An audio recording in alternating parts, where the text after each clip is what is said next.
Lisa Beckett yawned as she monitored the communication systems aboard the Starlight Sentinel. The massive Council flagship drifted silently at the edge of the Orion Arm, its crystal and metal hull gleaming in the light of distant stars. As the junior communications officer on the night shift, Lisa often found herself fighting boredom. 3 years into her assignment as part of humanity's delegation to the Galactic Council, the novelty had worn off. Humanity had only joined the Council 30 years ago, making them the newest and least advanced of the 17-member species. Most aliens viewed humans as primitive curiosities at best, dangerous savages at worst. Lisa sipped her coffee and checked the automated systems again. A small light began blinking on her console. She straightened in her chair, suddenly alert. The signal was coming through on an emergency channel. "This is Communications Officer Beckett," she said, activating the receiver, identifying incoming transmission. The message came through in broken fragments, overlapping alien languages and distress codes. Lisa's hands moved quickly over the controls, running the signal through translation protocols. Her eyes widened as the message became clear. "This can't be right," she whispered. Lisa pressed the direct line to Ambassador John Morrison's quarters. The veteran diplomat had represented Earth for over a decade, fighting tirelessly for humanity's voice to be heard among the advanced alien species. "Ambassador Morrison, sir. I apologize for waking you, but there's an emergency transmission you need to hear." 10 minutes later, Morrison stood beside Lisa in the communications bay. His gray hair was slightly messy, but his eyes were sharp and focused as he listened to the message. "The Void Harbingers," he said quietly. "They were supposed to be just stories?" "The message says 3 star systems have already been destroyed," Lisa said. "The Council's outer defense fleet has been completely wiped out." Morrison's weathered face grew serious. "Get me a secure line to Earth Central Command. Then notify the Council representatives that I request an emergency session." "Sir, the Zentari ambassador specifically said humans should not attend this session," Lisa reminded him. "I know what Ambassador Krex said," Morrison replied, a thin smile forming on his lips. "But circumstances have changed." An hour later, Morrison walked through the gleaming corridors of the Council station with Lisa following close behind. Alien representatives from across the galaxy hurried past them, their faces, appendages, and bioluminescent patterns all showing signs of distress. "They're scared," Lisa observed. "With good reason," Morrison said. "The Void Harbingers are ancient entities that consume energy from technology, from stars, from life itself. According to Council records, they appear every few million years, feed until satisfied, then disappear back into deep space. If they're so powerful, what can anyone do against them?" Lisa asked. "That's what we're about to find out." The Council chamber was a vast circular room with 17 ornate seats, arranged in a ring. Above them, a holographic display showed the movement of the Harbingers, massive shadow-like entities drifting through space, leaving dead stars and planets in their wake. Grand Counselor Zuntak of the Illuvians stood in the center of the chamber. His translucent skin pulsed with patterns of light that reflected his distress. "The Harbingers have breached our outer defensive line," he announced, his melodic voice wavering. "The combined fleet has failed. 3 billion lives in the Proxima sector are at risk. We face extinction within 1 solar cycle." Ambassador Krex of the Zentari rose from his seat, his insect-like form clicking with agitation. "We must deploy the Zentari death swarms immediately," he insisted. "Your death swarms were in the outer defensive fleet," replied the Mechari representative, her tentacles waving. "They were destroyed with everything else." As the Council devolved into fearful arguments, Morrison walked calmly to the center of the chamber. The alien representatives fell silent, many seeming surprised to see the human present. "Earth stands ready to assist," Morrison said simply. Murmurs rippled through the chamber. Ambassador Krex clicked his mandibles dismissively. "This is a Council matter, human. Your primitive species has nothing to offer that our combined technologies cannot provide." "With respect, Ambassador," Morrison replied, "your combined technologies have already failed." Perhaps it's time for a different approach. Grand Counselor Zuntak raised a translucent hand for silence. What do you propose, Ambassador Morrison? The Void Harbingers consume energy and technology, Morrison explained. The more advanced the technology, the more they're drawn to it. You've been fighting them with your most powerful weapons, which only makes them stronger. This is basic knowledge, Krex interrupted. If you're suggesting we surrender, I'm suggesting we stop thinking like a military and start thinking like a rescue operation, Morrison countered. Humanity doesn't have your advanced weapons or shields, but we do have other strengths. The council representatives exchanged glances. What strengths could possibly matter against the Harbingers? Asked the Mechari representative. Morrison smiled. Numbers, determination, ingenuity, and most importantly, a willingness to help others even at great risk to ourselves. He activated his communication device and sent a coded message to Earth Central Command. What are you doing? Zuntak asked. Sending out a call for volunteers, Morrison replied. Not to our military, to everyone. Across every human colony, every outpost, every ship. The message appeared on the main display for all council members to see. A cry for help has gone out. Billions of innocent lives are at stake. The advanced species of the Galactic Council face extinction. They need assistance only humanity can provide. All volunteers report to nearest space center for immediate deployment. This is not a military draft. This is a humanitarian mission. Your people would volunteer to face the Harbingers? Zuntak asked, disbelief evident in his voice. Throughout our history, humans have run toward danger when others needed help, Morrison explained. It's not always the smart choice, but it's what we do. What exactly do you expect these volunteers to accomplish? Krex demanded. The Harbingers cannot be defeated by primitive human vessels. Maybe not, Morrison agreed. But we can evacuate the threatened systems while your remaining military forces regroup. We can provide distractions. We can try approaches your military protocols would never consider. He turned to look at the holographic display showing the advancing Harbingers. Sometimes the most effective solution isn't the most technologically advanced one. Lisa stepped forward, checking her communication device. Her eyes widened in surprise. Ambassador, she said quietly, the response to your call, it's already coming in. Morrison nodded, unsurprised. How many? Hundreds of thousands in the first 5 minutes alone, Lisa replied, her voice filled with pride. Mining ships, transport vessels, private yachts, colony ships, all volunteering. Earth Central Command estimates over 10 million volunteers within the next 12 hours. The council chamber fell completely silent as the representatives processed this information. 10 million of your people, Zuntak said slowly, volunteering to risk their lives for alien worlds they've never seen? That's humanity for you, Morrison replied simply. When a cry for help goes out, we answer, it's just who we are. 3 days after Ambassador Morrison's call for volunteers, the space around Earth buzzed with activity. Ships of all shapes and sizes gathered in orbit, forming the largest fleet in human history. None of them were warships.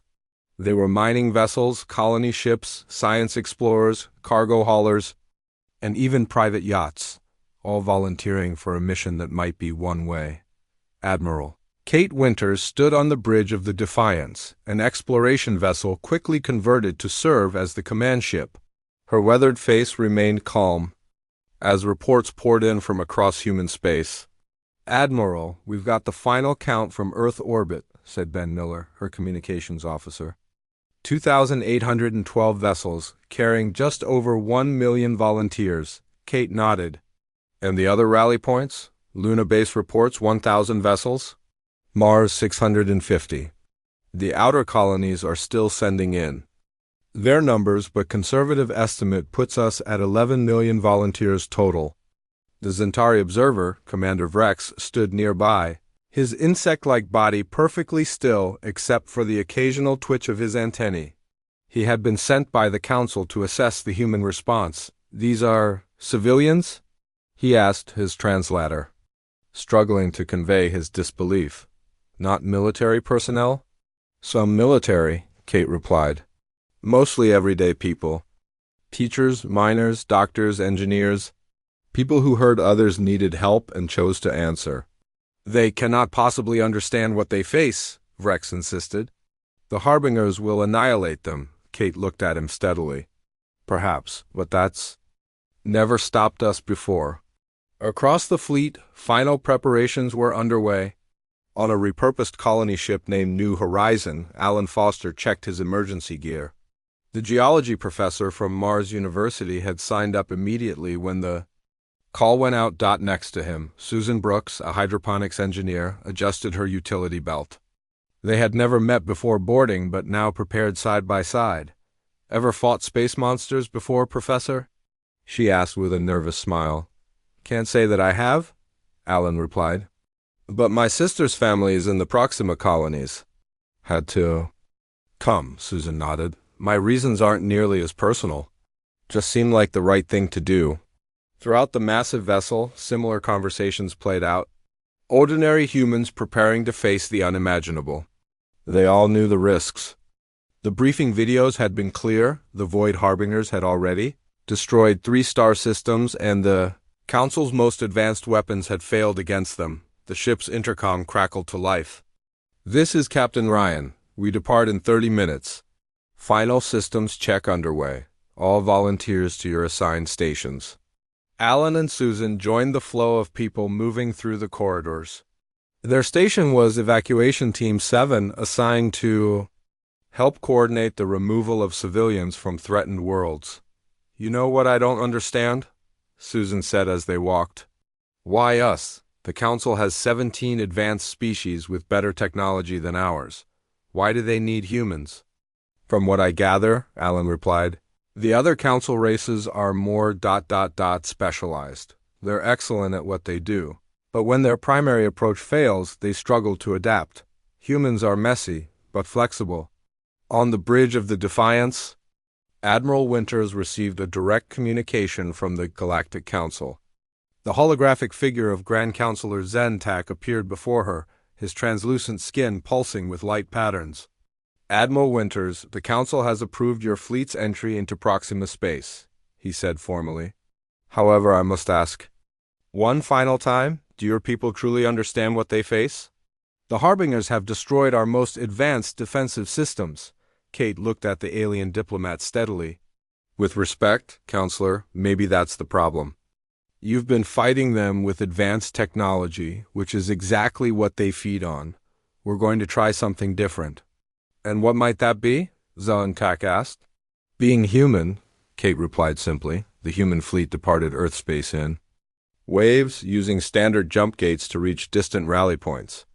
The Council had provided emergency access to their network of faster-than-light travel modes, allowing the human vessels to reach the threatened systems in days rather than years. On the Council station, Ambassador Morrison watched the fleet depart. Lisa Beckett stood beside him, her eyes fixed on the display showing thousands of ships vanishing into jump points. Do you think it will work, sir? She asked quietly. Can ordinary humans really make a difference against something that defeated the Council's best weapons? Morrison considered her question carefully. Throughout human history, our greatest achievements didn't come from having the best technology. They came from ordinary people refusing to give up when faced with impossible odds. But the Harbingers are powerful, yes, Morrison agreed. But they've never encountered humans before. We're unpredictable, adaptable, and we don't fight like the Council races do. The first wave of human ships arrived at the edge of the Proxima system 12 hours later. The scene that greeted them was one of devastation. The outer planets had already been reduced to lifeless husks, their energy completely drained.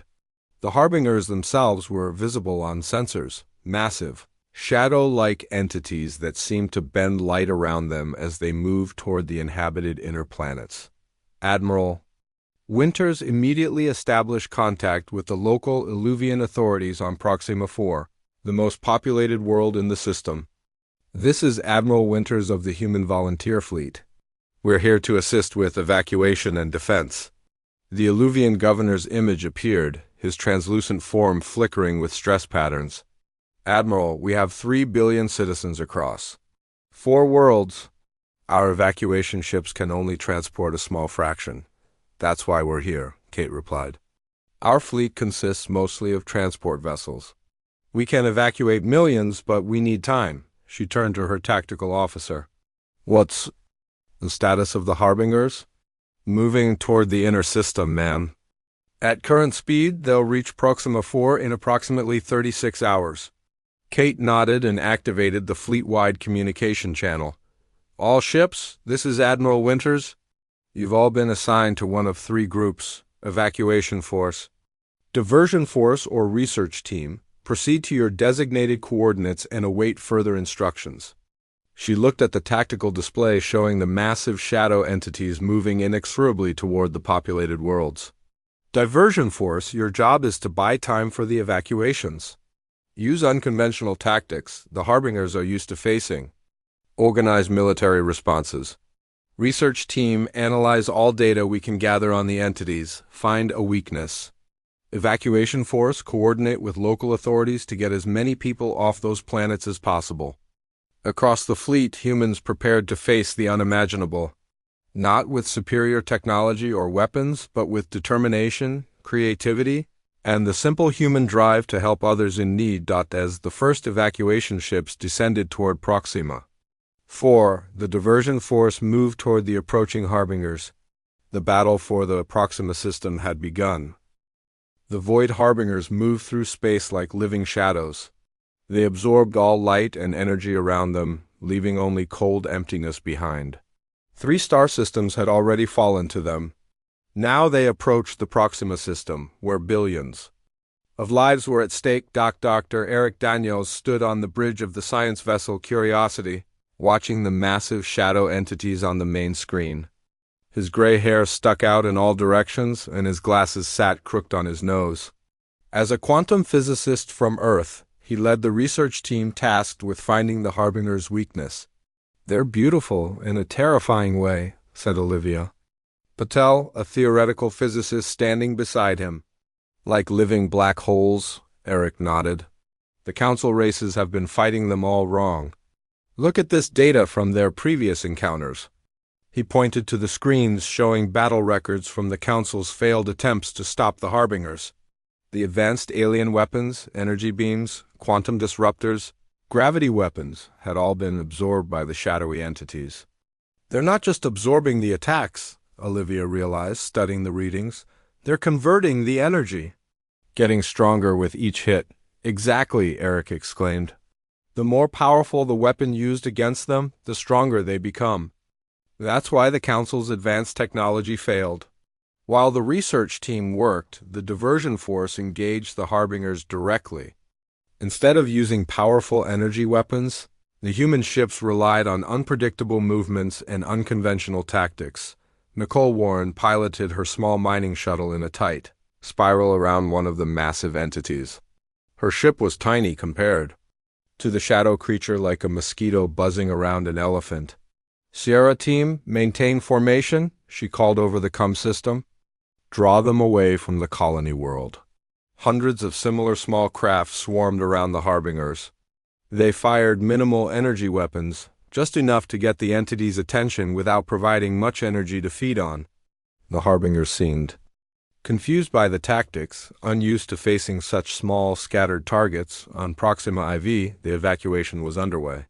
Human ships landed in cities, towns, and remote outposts across the planet. Steve Harper, a construction foreman from Earth, coordinated the loading of civilians at the main spaceport. We've got room for another 300 on this transport, he shouted over the noise of the crowded terminal. Priority to children and medical cases. The local Illuvian administrator watched with amazement as humans risked their lives repeatedly, running back into dangerous areas to rescue those left behind. Your people have no obligation to us, he said to Steve. Many council races would not do this for humans. Steve shrugged as he helped a frightened Illuvian child into an evacuation vessel. That's their choice. This is ours. Back on the Curiosity, Dr. Daniels and his team had made a discovery. They had been analyzing the energy patterns of the Harbingers for hours, looking for any sign of weakness. There, Olivia pointed to a pattern in the data. Every time they absorb energy, there's a brief fluctuation in their field. It's like they have to adjust to each new type of energy they consume. Eric leaned closer, excitement building. And, look at this. The fluctuation gets stronger when they absorb multiple types of energy simultaneously. There's a resonance effect? They worked frantically, analyzing more data as it came in from the diversion force's encounters with the entities. I think I've identified a specific frequency in their energy field, Olivia announced after several hours. If we could generate a pulse at exactly this modulation, we could trigger a feedback loop, Eric finished, his eyes wide. But we'd need an enormous amount of energy directed with perfect timing. He opened a channel to Admiral Winters. Admiral, we have a potential solution, but it would require coordinating the entire fleet. On the command ship Defiance, Admiral Winters listened to the scientist's plan. Her expression remained calm, but her eyes showed concern. You're suggesting we modify our ship's engines to emit energy at this specific frequency, she summarized, and then surround the Harbingers in a precise pattern to create a synchronized pulse. Yes, Admiral, Eric confirmed. The multiple points of emission would create a resonance field that the Harbingers couldn't adapt to quickly enough. It would overload their energy conversion process. And how many ships would need to maintain position to create this pattern? She asked. Eric and Olivia exchanged glances. Most of the diversion force, Eric admitted quietly, and they would need to hold position until the resonance reached critical levels, which means they wouldn't have time to escape the resulting energy discharge, Kate concluded. I'm afraid not, Admiral. Kate was silent for a moment. Then she nodded. I'll call for volunteers for the final phase. She didn't need to. When the plan was communicated throughout the fleet, every ship in the diversion force responded with the same message. We're already here. Just tell us what to do. Meanwhile, the evacuation continued. Nearly 1 billion people had been moved off the threatened worlds, but time was running out. The Harbingers were pushing closer to the inner planets despite the diversion force's efforts. On one of the small diversion ships, Linda Chun checked her engine modifications. Her vessel, originally a survey craft, had been quickly adapted for the mission. Her co-pilot, Greg Martinez, worked beside her, his hands steady despite the danger. They faced. You should take the escape pod, Greg said quietly. Your kids are younger than mine, Linda shook her head. We're already committed. Besides, the pod wouldn't make it far enough before the pulse. Throughout the diversion force, similar conversations took place. Final messages were recorded and queued for transmission back to human space. Yet the work continued without hesitation. The Council observation vessel watched from a safe distance. The Zentari military attach, his compound eyes fixed on the tactical display, broke the silence. They know they won't survive this, he said, his translator conveying his disbelief. Zuntak of the Alluvians nodded slowly. Yet they continue. I have lived 900 years and never witnessed such determination. On the Defiance, Admiral Winters reviewed the final plan. The research team had calculated exactly how the ships needed to position themselves around the Harbingers to create the perfect resonance field. The timing has to be precise, she told her officers. Each vessel's engine emission must synchronize perfectly with all the others. Her communications officer, Ben Miller, looked up from his station. Admiral, we're receiving a message from Earth. Ambassador Morrison is asking for an update. Kate took a deep breath. Tell him the evacuation has saved nearly 1 billion lives so far, and tell him that humanity has found a way to stop the Harbingers. We'll be implementing the solution within the next 12 hours. She didn't mention the cost. She didn't need to.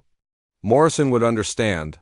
The diversion force began moving into their final positions, forming a 3-dimensional web around the largest concentration of Harbingers.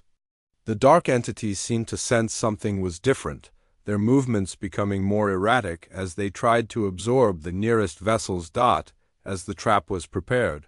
The human fleet continued its desperate race against time, knowing that their Next actions would determine the fate of billions, and possibly the future. Relationship between humanity and the Galactic Council.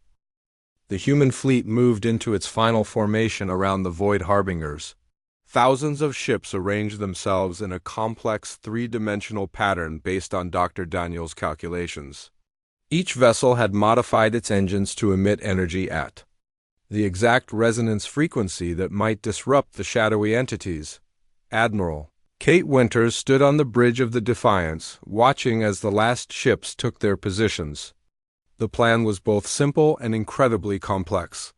Each ship would push its engines beyond safety limits, converting their power cores to emit perfectly tuned energy pulses. Together, they would create a resonance field that might overload the Harbinger's energy conversion process. "All ships report ready, Admiral," said Ben Miller, his voice steady despite the tension. Kate nodded. "Open a channel to the entire fleet." When the connection was established, she spoke clearly and calmly. "This is Admiral Winters. In a few minutes, we will attempt to stop the Harbingers using the resonance pulse strategy. The evacuation has been successful. Over 2 billion lives have been saved. Those of you in the inner formation know the risks of this operation." She paused briefly. "Humanity came here to help when others needed us. That's what we do. That's who we are. Whatever happens next, remember that your actions here have already saved billions of lives." Throughout the fleet, people listened to her words. On the small survey ship piloted by Linda Shun and Greg Martinez, final preparations were complete. Power core modified to emit at the resonance frequency, Greg confirmed. "We're ready." Linda looked at the photo of her children one last time before securing it in her pocket. "Let's make this count." Similar scenes played out across thousands of vessels. People who had been farmers, teachers, engineers, and doctors just days ago now prepared to make the ultimate sacrifice for beings they had never met before. On the Curiosity, Dr. Daniels and his team monitored the formation. "The positioning is critical," he reminded everyone. "Each ship needs to maintain its exact coordinates to create the proper field overlap." Olivia checked the calculations again. "If this works, the resonance should build exponentially. Once it reaches critical levels, the Harbinger's energy fields should collapse. And if it doesn't work?" Someone asked. Eric didn't answer. They all knew what failure would mean. The Council observation vessel maintained its position at a safe distance. Representatives from several species watched in silence as the human fleet prepared for its desperate gamble. "They're attempting something unprecedented," Zontak of the Illuvians noted. "Creating a synchronized energy field to destabilize the Harbingers. Will it work?" asked the Zentari military attach, unknown. "But what's remarkable is that they're willing to try, knowing the cost." On the Defiance, Admiral Winters received confirmation that the final evacuation ships had cleared the system. Everyone who could be saved had been moved to safety. Now it was time. "All ships, commence synchronized pulse on my mark," she ordered. 3.2.1 mark. Across the fleet, engines flared as they were pushed far beyond their design limits. Energy poured from thousands of vessels simultaneously, all perfectly tuned to the same frequency. The space around the Harbingers began to shimmer as the overlapping waves created a resonance pattern. For several tense moments, nothing seemed to happen. The Harbingers continued to drift through the energy field, absorbing it as they had absorbed all previous attacks. "It's not working," Olivia said, watching the readings on her screen. "Give it time," Eric insisted. "The resonance needs to build." Seconds stretched into minutes. Some ships began reporting power failures as their engines overheated from the strain. "Maintain position and power output," Admiral Winters ordered. "The research team says we need more time for the effect to build." Linda's ship shuddered as warning lights flashed across her control panel.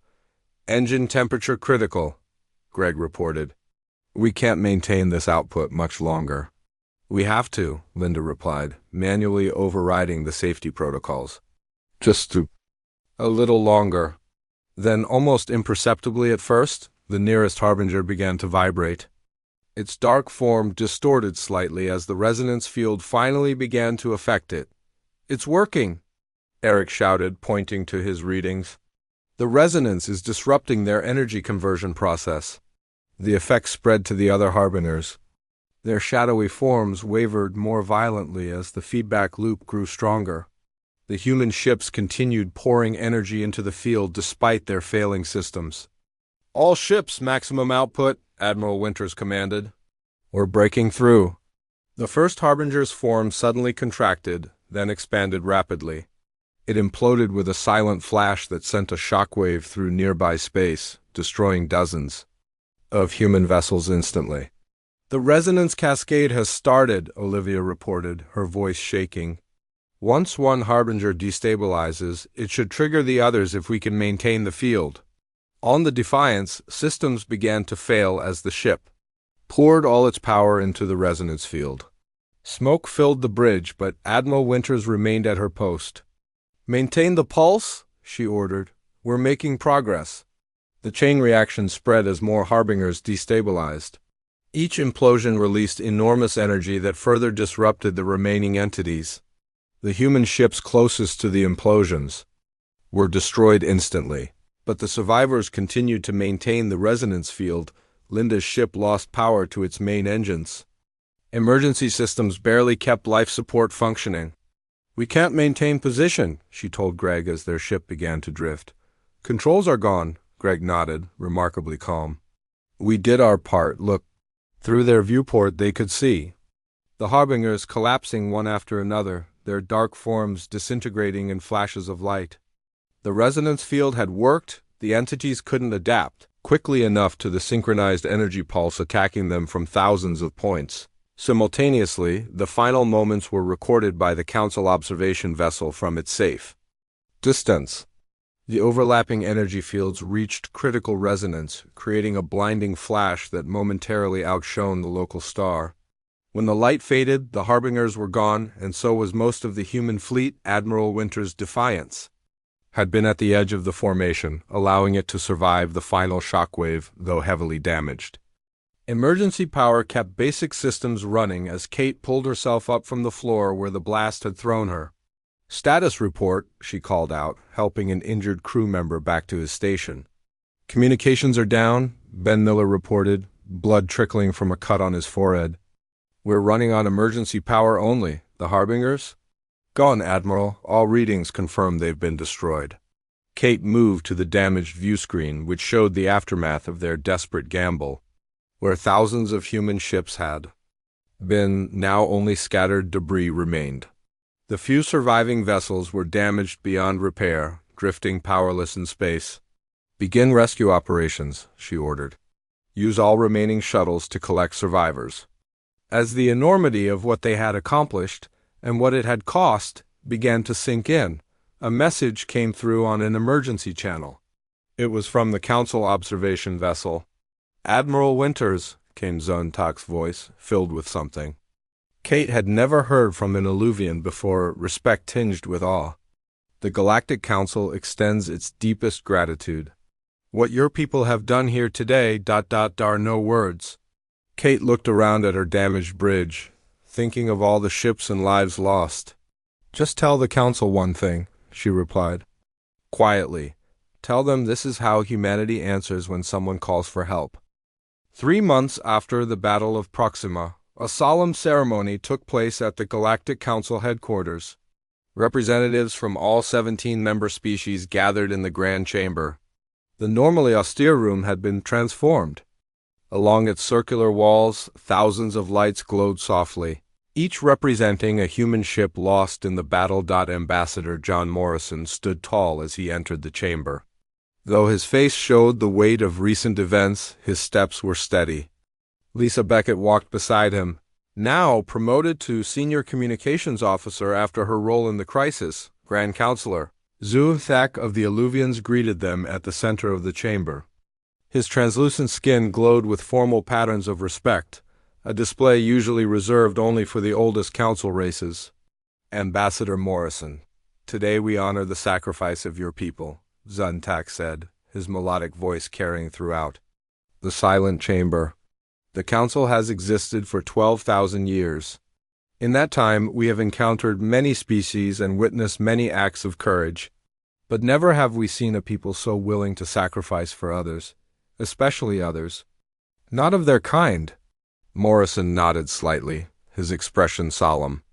The cost had been beyond what anyone had anticipated. Of the 11 million human volunteers, over 7 million had been lost. Entire ships full of teachers, engineers, farmers, and students, all gone. The final count of lives saved is 3,400,000,000, Zontak continued. Beings who would have perished without humanity's intervention. He gestured to a large crystal structure at the center of the chamber. This memorial will stand forever in the heart of Council space. It contains the names of every human vessel, lost and, where known, every person who gave their life. The crystal began to glow from within, thousands of names appearing in its depths like stars in a galaxy. The light flowed through the names, creating a gentle glow throughout the chamber. In recognition of humanity's sacrifice, Zontak continued, the Council has unanimously voted to establish the Human Response Protocol.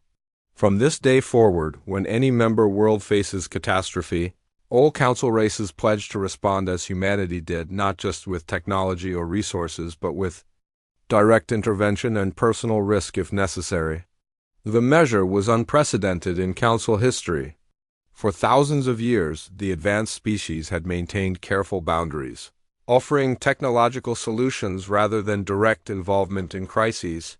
The Human Response Protocol represented a fundamental shift in how the Council viewed its responsibilities. Ambassador Morrison stepped forward. On behalf of Earth and all human colonies, I thank the Council for this recognition. But the true honor belongs to those who answered the call.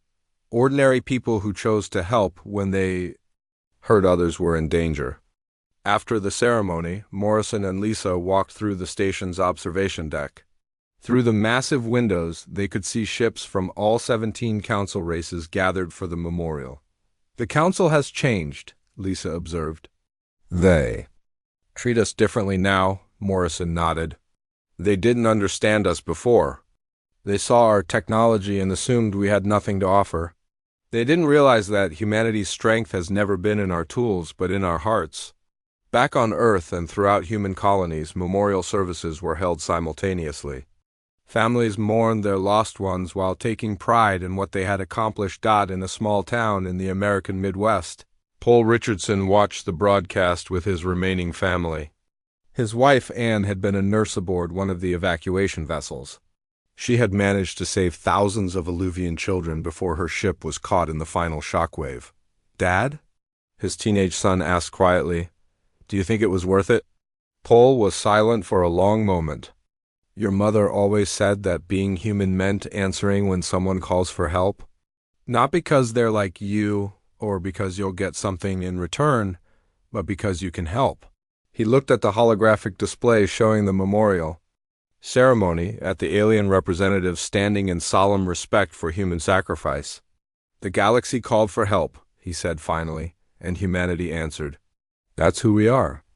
On the medical station orbiting Mars, Admiral Kate Winters was finally released after weeks of treatment for injuries sustained during the battle. Dr. Eric Daniels and Olivia Patel waited for her outside her room, both still recovering from their own injuries. Admiral, Eric greeted her, leaning on his cane. It's good to see you up and about. Kate smiled slightly. You two did good work. Without your discovery of the resonance frequency, we would have had no way to stop the Harbingers. It was a team effort, Olivia replied. Everyone contributed. Have you heard the news? Eric asked. The Council is implementing some of our research methods now. They're starting to see value in our primitive approaches, Kate nodded. They're learning that advanced technology isn't always the answer. Sometimes you need creativity, flexibility, and determination. Across Council space, the story spread of how the least advanced, most recently joined species had done what the combined might of 17 elder races could not. How humans had come not as conquerors or saviors, but simply as neighbors responding to a cry for help. On distant worlds, children of many species were told the story of the human volunteers, Ordinary people who traveled across the stars to save strangers? In schools throughout Council Space, young ones learned about the human response protocol and what it meant to answer when others needed help. 6 months after the battle, the first Illuvian delegation arrived on Earth. They came not as superior beings visiting a primitive world, but as grateful equals paying respect. They brought with them crystal seeds, living gemstones that would grow into trees with luminescent leaves, a traditional symbol of deepest gratitude in their culture. Ambassador Morrison watched as the seeds were planted in a special garden, dedicated to those lost in the battle. Beside him stood representatives from all 17 council races, each bringing their own tokens of respect and gratitude. Your people have changed the galaxy, Zuntak told him quietly. Not through conquest or technology, but through compassion and courage. Morrison smiled slightly. We're just getting started. Throughout the darkness between stars, word traveled of a young species from a backwater planet who would face extinction. Itself for strangers. A species to be respected. A species to be feared, perhaps, not for their weapons or technology, but for their unwavering determination when standing for others. A cry for help had gone out, and the galaxy would never forget what answered.